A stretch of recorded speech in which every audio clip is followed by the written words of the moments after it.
안녕하세요. 공병호TV의 공병호입니다. 조금 전에 기사를 보니까 IMF의 아시아 태평양 담당 국장으로 있는 이창용 국장이 한국에 오셔서 아주 흥미로운 그런 강연회를 가졌습니다. 그 강연의 핵심 포인트는 한 서너 가지 정도로 요약할 수 있는데요. 첫 번째는 한국은 서비스 시장에서 좀 더 과감한 개혁이 필요하다. 첫 번째고, 두 번째는 앞으로의 성장률은 한국의 개혁 여하에 달려 있다. 두 번째 포인트입니다.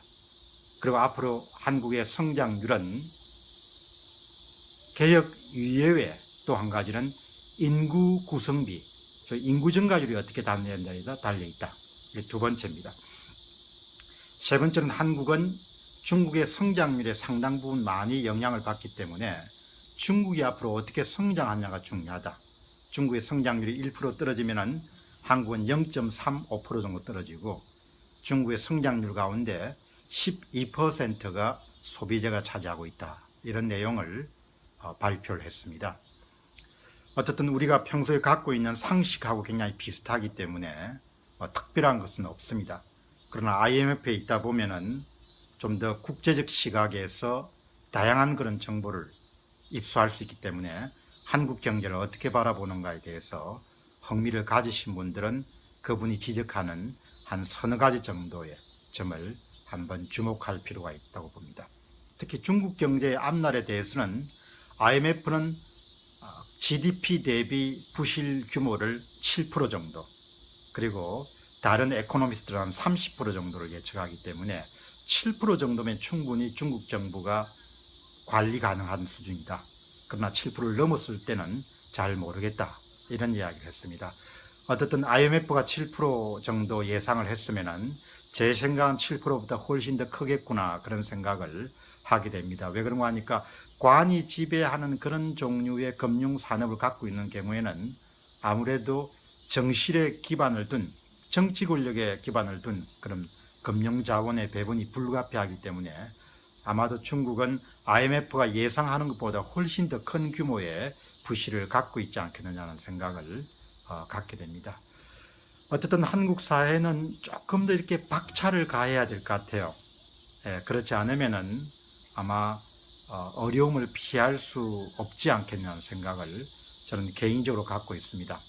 그리고 또 현재 박근혜 정부가 뭔가 일을 하기 위해서 굉장히 노력을 많이 하고 있지만, 나라를 이렇게 이끌고 계시는 분들이 가장 중요한 포인트는, 문제가 복잡하면은 핵심 국가 어젠다가 무엇인가를 아주 명확히 하는 것이 대단히 중요하다고 그렇게 봅니다. 그런데 그 핵심 어젠다가 또 행정부만 잘해서는 안 되죠. 의회의 도움을 많이 받아야 되는데, 현재는 뭐 이러지도 못하고 저러지도 못하는 그런 그 상황에 놓여 있기 때문에 아마 세월이 흐르고 난 다음에는 박근혜 정부에 대한 그런 경제적인 면에서의 평가는 그렇게 호의적인 평가가 나오기는 쉽지 않을 것 같다. 그리고 아마도 가장 중요한 시점에 구조개혁을 단행할 수 있는 그런 결정적 기회를 놓친 정권이다. 그런 평가를 아마 받을 수 있는 그런 가능성들이 높을 것 같다는 점을 지적하고 싶습니다. 제가 누군가를 이렇게 비난하자는 이야기는 아니고, 아주 객관적으로 볼 때 그런 평가가 나올 그런 가능성이 높다고 이렇게 봅니다. 최근에 이제 우리 사회 전체적인 분위기라든지 이런 것을 보면은 인구 성장률을 반등시킬 수 있는, 출산율을 반등시킬 수 있는 그런 요인도 저는 상당히 낮다고 이렇게 봅니다.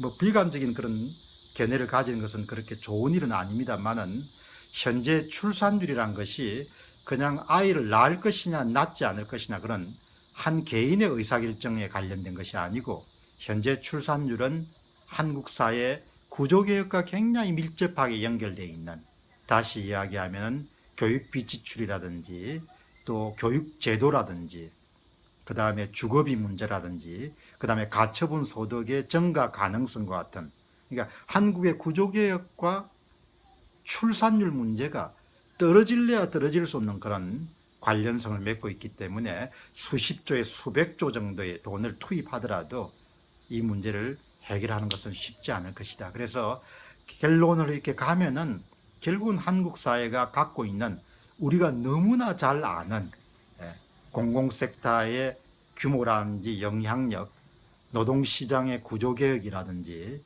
이런 부분에 대해서 근본적인 수술을 될 수가 없으면은 아마 한국은 앞으로도 2%대 성장률, 그리고 1%대 성장률, 0%대 성장률, 그런 식으로 아마 쭉 나아갈 수밖에 없지 않겠느냐. 그런데 계속 지출에 대한 요구는 많아질 거기 때문에 지출의 증가 속도나 폭은 계속적으로 높아지겠죠.